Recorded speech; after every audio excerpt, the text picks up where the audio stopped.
सबसे पहले तो आप सभी media, print media, electronics media, सभी साथियों का मेरा धन्यवाद है। और जिस तरह से एक सप्ताह के अंतर्गत हमारे मधुबनी प्रशासन, पुलिस अधीक्षक महोदय, SDPO 2, राजनगर थाना प्रभारी, सबों को मैं दिल से धन्यवाद देता हूं कि एक सप्ताह के अंदर जिस तरह से इस घटना का उद्भेदन हुआ है, इस बात से तो स्पष्ट जाहिर है कि घटना छोटी हो या घटना बड़ी हो, अपराधी बख्शा नहीं जाएगा। इसलिए मैं पूरे पुलिस प्रशासन को, मधुबनी पुलिस प्रशासन को मैं दिल से धन्यवाद देता हूं।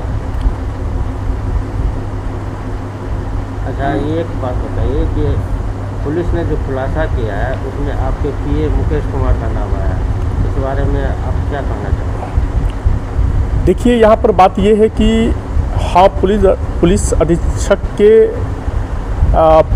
प्रेस वार्ता में ये बताया गया है कि ये PA मुकेश के द्वारा अंजाम दिया गया है। मुख्य साजिशकर्ता, मुख्य लेजनर मुकेश कुमार शाही है। तो बात तो सही है, बट मुकेश मेरा जो है PA नहीं था। वो पार्टी कार्यालय पे हमेशा आके बैठा करता था।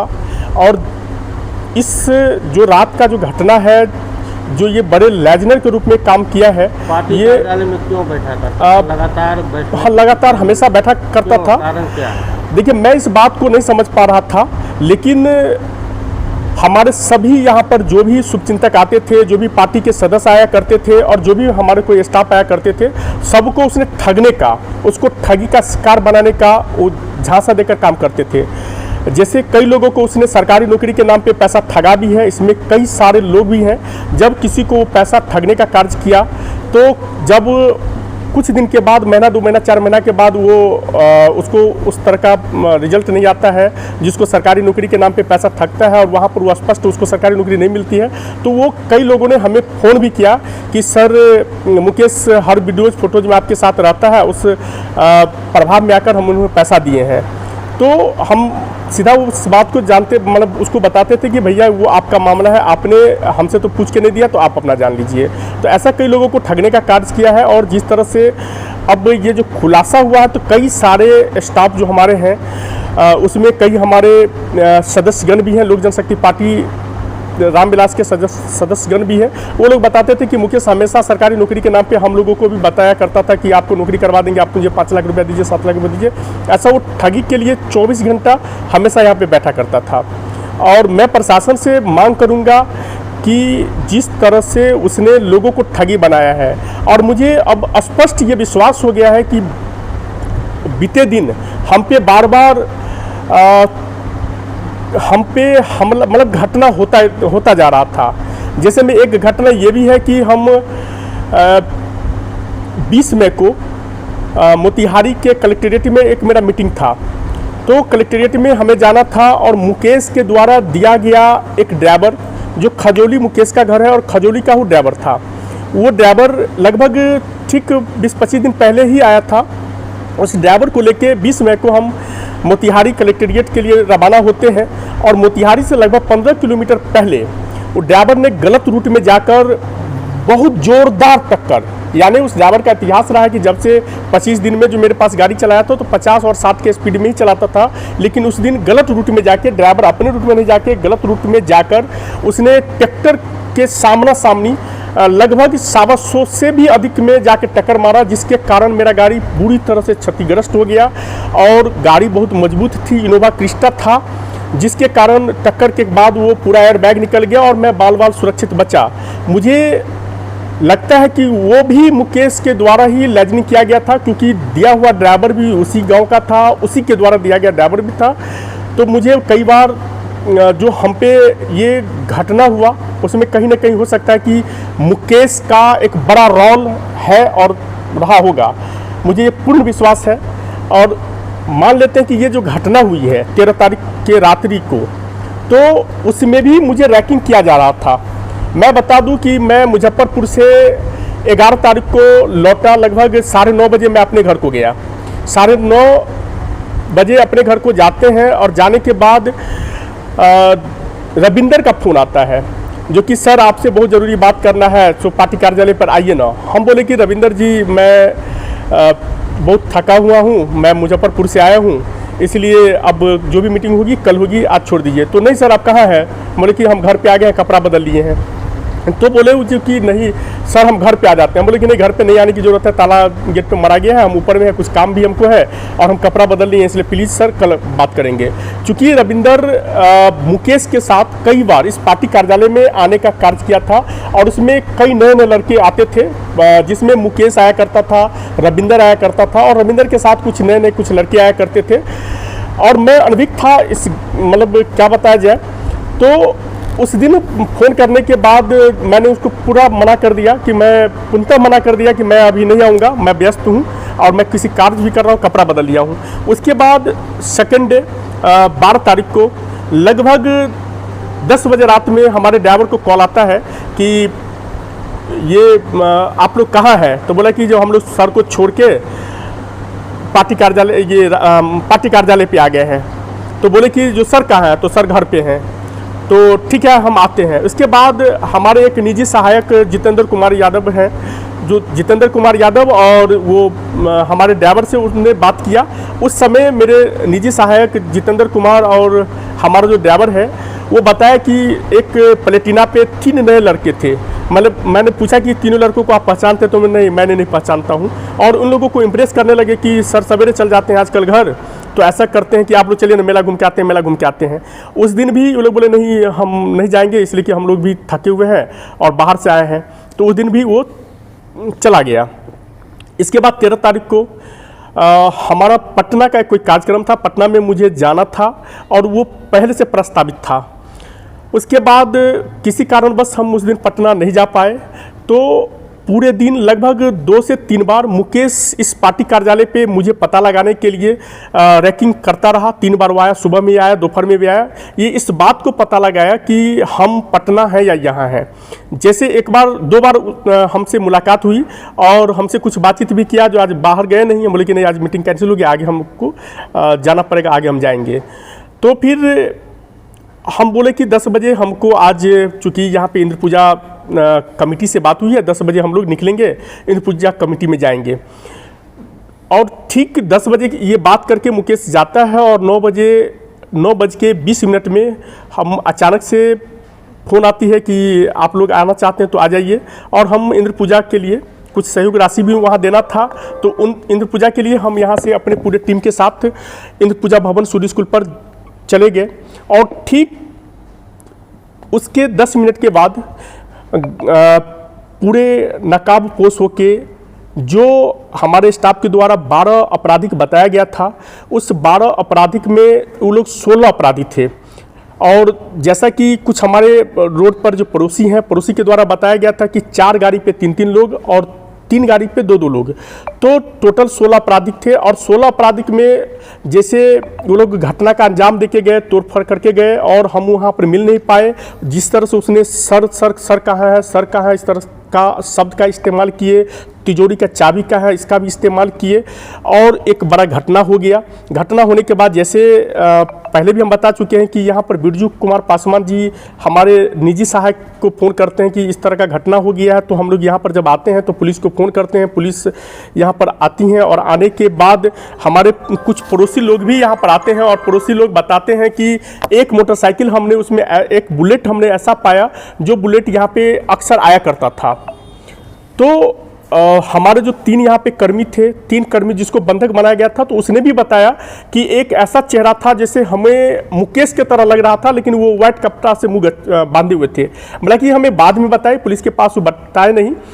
तो जिस तरह से प्रशासन के द्वारा उद्भेदन किया गया है, तो ये स्पष्ट जाहिर होता है कि मुकेश आज से ही नहीं, लंबे समय से वो बहुत बड़े घटना के अंजाम देने के फिराक में था। आप पर वो क्यों हमला किया? कोई रीजन होगा? बिल्कुल, एक बार की बात है कि मुकेश कुछ दिन पहले हमसे चर्चा कर रहा था कि हमारा भाई सीमेंट फैक्ट्री में काम करता है बाहर में।